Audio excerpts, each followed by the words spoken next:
Lalaki ako eh. Lalaki ako.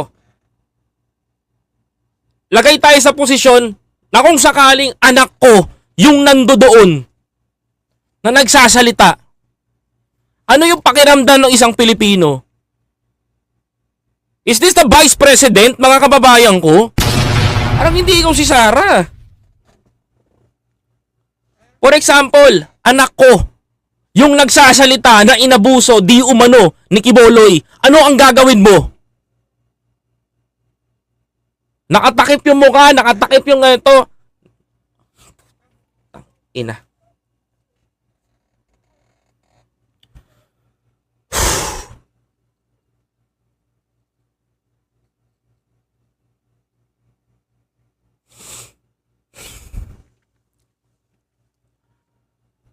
Sasabihin mo,